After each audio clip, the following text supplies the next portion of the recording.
Akkam jirtu kabajamtoota daawwattootaa fi hordoftoota Oromiyaa Freedom Media dambalii gunguba uummataa nageenyi keenya kabajaa bakkuma jirtan sinaa ga'u jedha. Majjii 29/2026 oduu guyyaa irraatiif qindeeffame kan isin biraan geenyu ta'ati jalqaba irratti hangafoota oduu. Raashiyaan xayyaara lolaa Yak 130 fi diroonii Orion jedhamu Itoophiyaaf kennu gabaafame. President Trump sagantaa haaraa daa'imman reefu dhalataniif doolaara 1000 kennamu ifa godhanii. Iraan haliillaa Ameerikaa kamiifuu deebii kennuuf qophiidha jette. Kolombiyaatti balaan xiyyaaraa miseensa mana maree dabalatee namoota 15 galaafate. OFM dambalii gunguma uummataa irraa oduu isinitti kan isin waliin turu hanga daawulaa butii amma oduu bal'inaan. Raashiyaan xiyyaara lolaa Yak 130 fi diroonii Orion jedhamu Itoophiyaaf kennuun gabaafame. Raashiyaan xiyyaara waraanaa Yak 136 fi diroonii waraanaa Orion tokko Itoophiyaaf kenniteerti jechuun maxxansi waraana Ukraine Defense Express gabaase. Guutuu isaa akka ta'an isiniif dhiyeessina. Raashiyaan xiyyaara waraanaa Yak 136 fi diroonii waraanaa Orion tokko Itoophiyaaf kenniteerti jechuun maxxansi waraanaa Ukraine Defense Express gabaase. Maxxansi Defense Express amajjii 27 bahee xiyyaaronni kunneen agarsiisa aviyeeshinii Bishooftutti taasifame irratti mul'achuulleetti dabalee ibse. Suurawwan buufata humna qilleensaa Itoophiyaa Bishooftuu irraa argaman xiyyaara waraanaa Yak 130 lakkoofsa addaa 2301 haga 2306 qaban mul'atanii jiru. Xiyyaarri waraanaa Yak 130 Raashiyaan kan hojjetame yoo ta'u, leenjii balalistoota xiyyaaraaf kan ooluu fi darbees waraana sasalphaa irratti kan dhimma ittiin bahamudha jedhame. Gabaasni Defense Express diroonii Orion Itoophiyaa keessatti ifaan mul'achuun Raashiyaan oomisha kana alatti erguu kan mirkaneessudha jedhe. Orion diroonii Raashiyaa ol ka'iinsa jiddu galeessa irra balali'uun ergama raawwatuu fi Raashiyaan meeshaa kana lola Ukraine walii irratti dhimma baatetti jechuunis maxxansi kun ibseera. Gabaasni kun Orion harka Itoophiyaa seenuunsaa kuusaan diroonii biyyattii kan Turkii, Iraaniif Chaayinaatti dabaluun kuufama meeshaa biyyattii kan ol kaasu jedhe.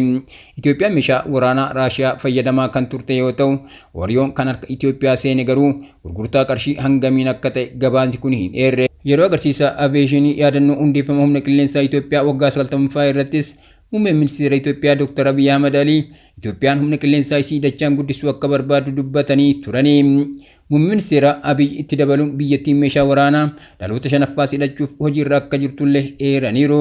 Gama biraatiin miidiyaan Belarus Reform News akka gabaasetti Koreen ijaarsa indaastirii waraana mootummaa Belarus meeshaalee waraanaa nammalee socho'aniif waraana elektirooniksii taasisan yaalii Itoophiyaa keessatti raawwatanii jiran jechuun ibse.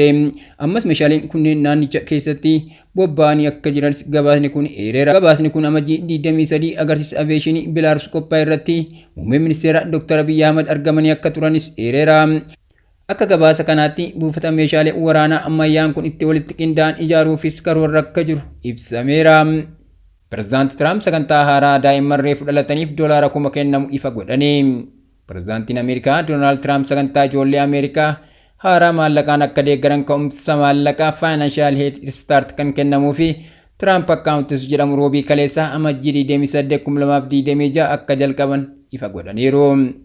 Dabalata isaa akka ta'an isiniif dhiyeessina.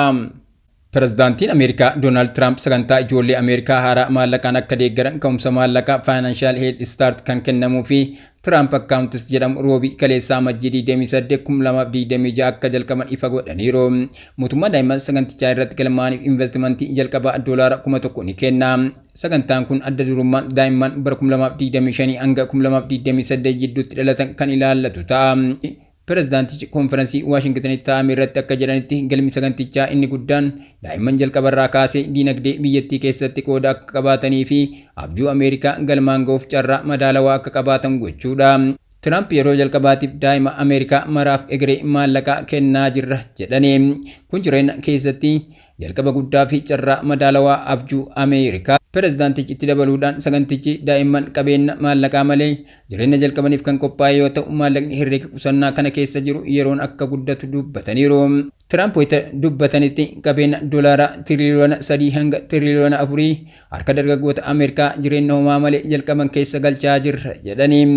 Murtee kana kalaqa imaammata yeroo kamiyyuu caalaa guddaa ta'e jedhaniiru. Tiraamp imaammata haaraa kana bulchiinsa kanaan duraa wajjin wal bira qabuun seenaa ammayyaa keessatti pireezidaantiin hundi ijoollee keenya liqii malee waan biraa hin dhiisne jedhaniiru. garuu bulchiinsa kana jalatti daa'ima maraaf qabeenya dhugaa fi carraa walabummaa maallaqaa ni dhiifna jechuun Doonaald Tiraamp dubbataniiru. Iraan haleellaa Ameerikaa kamiifuu deebii kennuuf qophiidha jette. Iraan dursa pirezidaantii Ameerikaa Doonaald Tiraamp kuffisuun haleellaa Ameerikaa kamiifuu deebii kennuuf qophii ta'uu isii ibsite. Bal'ina isaa akka taantu isiniif dhiyeessina. Iraan dursa pirezidaantii Ameerikaa Doonaald Tiraamp kuffisuun haleellaa Ameerikaa kamiifuu deebii kennuuf qophii ta'uu isii ibsite. Tiraamp waraanni Ameerikaa naannoo baha jiddu galeessaa dhaqqabuu hordofee Iraan sagantaa niwukilaaraayisii irratti mari'achuuf yeroon jalaa dhumataa jira jedhani. Ministeerri dhimma Iraan Abbaas Argaachii humnoonni Iraan haleellaa biyyattii irratti raawwatamu kamiyyuu saffisaa fi humna guddaan deebii kennuuf qophii ta'uu akeekkachiisaniiru. Abbaas Argaachii barreeffama toora X isaanii irratti barreessaniin waraanni Iraan qophaa'anii jiru qawwee isaanii nyaachifatanii weerara daangaa lafaa qilleensaaf galaana biyyattii irratti raawwatamu kamiyyuu battalumatti deebii kennuudhaaf qophiidha jedhani.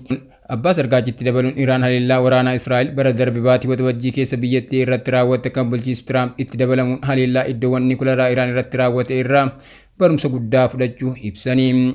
Waraanni sun deebii cimaa saffisaa fi gadi fagoo akka kennu akka dandeenyu nu barsiisee jira jedhanii.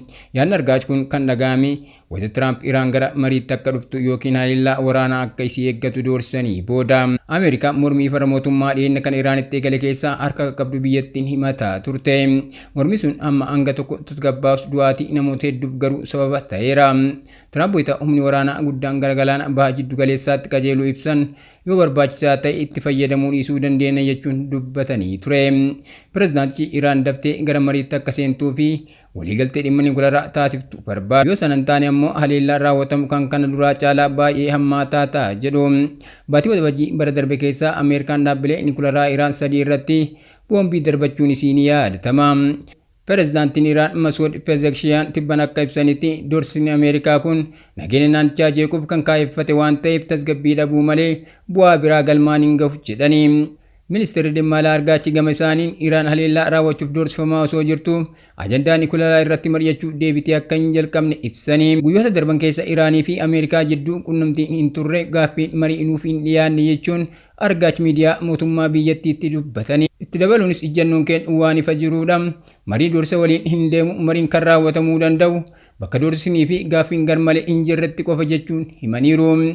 Gama biraatiin gamtaan Awurooppaa koorporeeshinii eegdota warraaqsa Iraan tarree shororkeessummaatti dabaleera. Pirezidaantiin paarlaamaa Awurooppaa torban kana keessaa Awurooppaan dhumarratti koorporeeshinii eegdota warraaqsa Islaamaa Iraan akka dhaabbata shororkeessummaatti moggaasuuf carraa fi dirqama seena qabeessa qabdi jedhanii.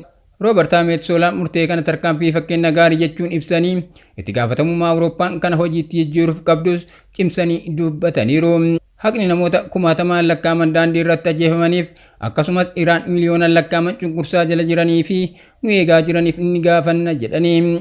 Ministeeronni dhimma alaa biyyoota miseensa gamtaa Awurooppaa qoqqobbii haaraa kamisaarraa amajjii 29 labsuuf jiru. Kunis namoota mirga namoomaa sarbamaniif dhaabbilee 10 Iraan keessatti diroonii oomishuuf hirmaatan irratti kan xiyyeeffatedha. Ministeerri dhimma alaa Xaaliyaanii jalqaba torbee kana akka jedhanitti eegdota warraaqsa Iraan tarree dhaabbilee shororkeessummaa gamtaa Awurooppaa keessatti dabaluudhaaf yaada dhiyeessanii. Faransaay, Jarmanii fi Ispeenis yaada dhiyaate kana irratti waliigaluu isaanii ibsaniiru. Kolumbiyaatti balaan xiyyaaraa miseensa mana maree dabalatee namoota 15 galaafate. Balaa xiyyaaraa gaddisiisaa kaaba bahaa Kolumbiyaatti mudate namoonni 15 xiyyaara keessa turan hundinuu aangawoonni mirkaneessanii. Guutuu isaa akka taantu isiniif dhiyeessina. Kabajamtoota daawwattoota keenya. Tamsaasni keenya akka namoota hedduu bira ga'u peejii keenya follow share gochuun akkasuma YouTube chaanaalii keenya subscribe godhuu hin dagatina. Oduun guyyaa kanaaf qabanne kanneen turanii waan daawwattaniif galatooma. Balaa xiyyaaraa gaddisiisaa kaaba bahaa Kolumbiyaatti mudate namoonni 15 xiyyaara keessa turan hundinuu aangawoonni mirkaneessaniiru. Miseensi Koongireesii beekamaan Kolumbiyaa Diyoojonis Koontiroon namoota ajjeefaman keessaa tokko akka ta'anis himame. Daandii qilleensaa mootummaa biyyattii Saatenaa jedhamuun kan hojjetu xiyyaarri xiqqaan kun Kakutaa irraa gara Ukanyaa balali'aa osoo jiruu ture kan inni raadaraan ala ta'e. Xiyyaarichi naannoo daangaa Venezuelaa naannoo gaarreenii fi bosona dhukkataa mukkeen hedduu walitti siqoo ta'an keessatti caccabee argamuu isaa gari baraarsaa ibsaniiru. Namoota balaa kanaan du'an 15 keessaa 13 imaltoota yoo ta'an 2 ammoo balaliistota. Diyoojonis Koontiroon namni ganna 36 miseensa paarlaamaa mirga namoota waldhabdee hidhannootiin buqqaaniif leellisuun beekama ture. Miseensummaa isaatiin alattis namni siyaasaa filannoo sadaasa keessa gaggeeffameen aangoof dorgomaa ture kan biraas xiyyaara kana keessa akka ture himama. Pirezidaantiin Kolumbiyaa Gustaavo Petro balaa xiyyaaraa kanaan gadda guddaa akka qaban ibsuun maatii namoota lubbuu dhabaniif jajjabina hawwaniiru. Sababni balaa kana hanga ammaatti kan hin beekamne yoo ta'u haalli qilleensa hamaa naannoo sanaa akka sababa ta'uu danda'utti tilmaamamaa jira. Abbaan taayitaa siviilii aviyeeshinii biyyattii balaa kana ilaalchisee qorannoo bal'aa eegalu ibseera. Kabajamtoota daawwattoota keenya tamsaasni keenya akka namoota hedduu bira ga'u peejii keenya follow share gochuun akkasuma YouTube chaanaalii keenya subscribe godhuu hin dagatina. Oduun guyyaa kanaaf qabanne kanneen turanii waan nu daawwattaniif galatooma.